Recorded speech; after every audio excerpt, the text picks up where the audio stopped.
We were first introduced to Kelly Rowland in the 90s when she became a member of Destiny's Child, and they released their debut album in 1998. 3 more albums followed, and the group members focused on solo projects.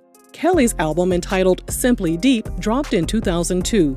The song Dilemma featuring Nelly was a banger and landed Kelly her first Grammy Award as a solo artist.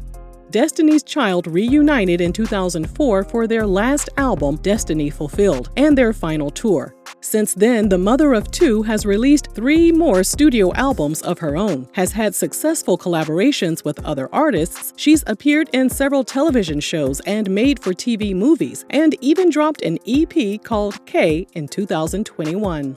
While her career has been steady, she has dealt with several roadblocks behind the scenes. This is a story about disrespect from the music industry, tumultuous personal relationships, and turmoil that continuously draws her focus away from her passion. Before we get started, go ahead and bust open a bag of sea salt caramel popcorn, brisket beef jerky, or gummy sour bears from rrgsnacks.com, our online concession stand that has tons of 5-star reviews from thousands of satisfied customers. In an interview with Clay Kane on SiriusXM, Kelly's former manager Matthew Knowles said that while his daughter Beyoncé's career benefited from skin tone bias, Kelly's suffered. Matthew added, "In the music industry, there's still segregation. Programmers, especially at pop radio, have this imagery of what beauty looks like."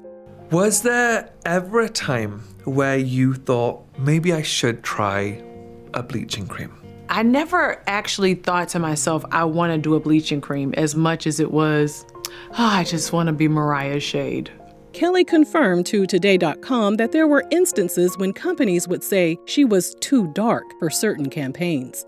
She would often ask herself, well, if I'm darker, then does that mean I'm not going to get the same opportunities? For several years, she went through a phase where she would never look at herself in the mirror. It didn't help that the public would make comments about her appearance as well. So not only did it take her a while to realize her own beauty, she also had to realize that the things people were saying about her were just a reflection of how they felt about themselves. She told Vice magazine, "You really have to remind yourself how much people project. You can't allow the rest of the world to tell you who you are. Otherwise, you'll internalize all of the insecurities of the world." Kelly even admitted she spent years struggling to move out from under Beyoncé's shadow. During a video chat with the Voice Australia contestant Chris Sebastian, Kelly stated, "I would just torture myself in my head, like, I can't wear this dress because they're going to say it's like B, or I can't have a song like that because it sounds too much like B. They're gonna compare me anyways." Some may argue that Matthew is partially to blame. During a 2022 interview on Drink Champs, R&B singer Tank said Destiny's Child was designed to have Beyoncé as the one who is adored by fans. Kelly Rowland is by far one of the most talented females I've ever worked with in my life. Wow. I never knew. Wow. Because I gave all the credit to Beyoncé. That's how the business of Destiny's Child was set up. Her second solo album, Miss Kelly, was released in 2007 on Columbia, a division of Sony Music Entertainment. The singles I Like and Come Back experienced moderate success. Then she teamed up with David Guetta in 2009 for the international hit When Love Takes Over. Despite the success she experienced on her own and as a member of Destiny's Child, Kelly's label did the unthinkable. According to the YBF, sources at Columbia Records revealed they dropped Kelly from the label because she was, quote, no longer commercially viable. In response, Kelly told Vogue magazine, basically saying I had no more worth. That was the hardest thing I think I ever went through. Not only that, but she's also had problems with her management. In 2009, she severed ties with Matthew Knowles, whom she considered a father figure. She told Entertainment Weekly that she needed to move on from him, not just for herself, but because her fans deserved it. In other words, it sounds like she didn't like the direction her solo career was going. Matthew was replaced by Tim Weatherspoon, whom Kelly later married. In 2011, she released her album Here I Am on Universal Motown, and then the label got absorbed by Republic Record. From there, more issues came to the surface. Kelly signed on as a judge for the 3rd season of X Factor, and her team asked the label to release a new single to capitalize on the 8 million viewers the show averaged each week. However, her label chose not to do so.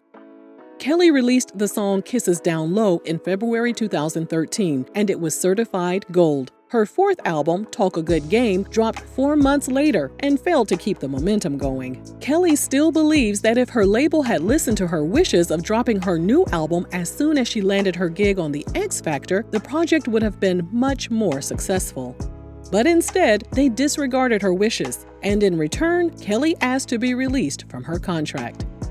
Her son, Titan, was born in November 2014, and a month later, her mom, Doris Rowland Garrison, passed away at the age of 66. In 2017, she decided it was finally time to record a new album. She finished a few songs and was working on one additional song about her mother. She told Vogue, "The record about my mother I have yet to put into words, and it will be the hardest record I will ever write." But as time passed and a new album didn't materialize, Kelly told The Cut that the song about her mom was still unfinished. She added, "It's the hardest story of my life because it's the thing that I once thought was just so ugly." She described her relationship with her mom as the most tumultuous, and she spent most of her time at the Knowles house while growing up. She's so close with Tina Knowles that Tina was the one who walked her down the aisle at her wedding. Tina was also present for the birth of Kelly's child, and she refers to Tina as her children's grandmother. Although Kelly hasn't spoken out about what fractured her relationship with her mom, and there isn't much known about what their relationship was like in her mom's final years, Kelly told The Cut that she would be sharing more with her fans within the lyrics of the song. But as of this video, the song has yet to be released. While grieving the loss of her mother, her emotions shifted to her father, Christopher Lovett. She told Vogue she last saw him when she was 7 or 8 years old. Her husband spoke to him on the phone, but she was too nervous to have a conversation with him. According to Today.com, her dad tried to reconnect with Kelly several times throughout the years and even bought tickets to Destiny's Child concerts, only to be turned away. Kelly admits she gave her security team strict instructions to not allow her dad backstage. She told Today.com, "I didn't want to deal with that at the time, and now that I think about it, I'm like, ugh, that must have felt terrible." She told Rolling Out magazine that she had a conversation with Jay-Z about possibly reconnecting with her dad. Jay's response was, "Love is all about risk. You gotta decide if you're gonna jump." After that conversation, she decided it was time, and she was ready to ask her dad some tough questions about why he was never involved in her life. They met at an Atlanta hotel where he proceeded to share with her his life story, the dynamic he had with his father and his father's father, and the non-existent relationships he had with them. Kelly felt a weight lifted off of her shoulders as she practiced the art of forgiveness. Let us know if you're surprised by everything Kelly has overcome, and thanks for watching RRG.